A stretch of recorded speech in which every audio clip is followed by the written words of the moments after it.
يا مساء الفل والياسمين على احلى متابعين في الدنيا، عاملين ايه؟ يا رب دايما تكونوا بخير.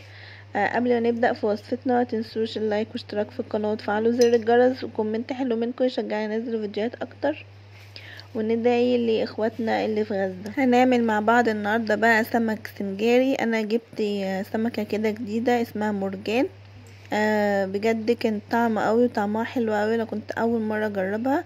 اول حاجه هنعمل الخلطه اللي هنتبلها بيها. جبت البوله وحطيت فيها توم وزيت وخل وليمون وكمون وبهارات، اي بهارات عندك، مش شرط بهارات سمك. وهجيب الورق الفويل، هبتدي احط عليه بقى شويه من الخلطه. انا كنت عايزه احط فيه ورق زبده بس ما كانش عندي. حطيت شويه خلطه وحطيت شويه زيت علشان السمك ما تلزقش.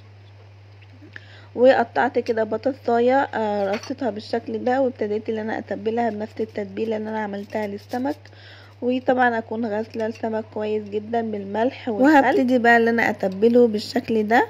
اتاكدي ان كل حاجه وصلت لها التتبيله. بجد الطريقه دي كانت طعمها حلو قوي. وحاولي انك توصلي التتبيله كده في كل حته وكل قطعه من السمكيه، عشان كل حاجه تبقى طعمه كده واخده ايه من التتبيله.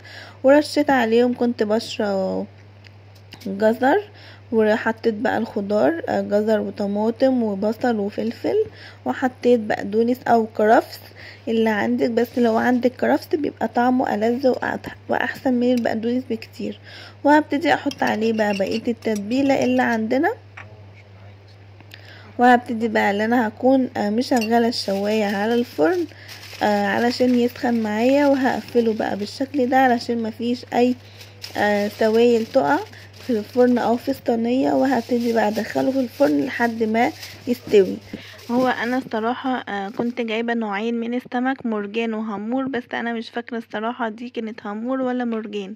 هي كانت لونها بيج كده وفيها نقط سودا، والتانية كانت لونها محمر كده شويه.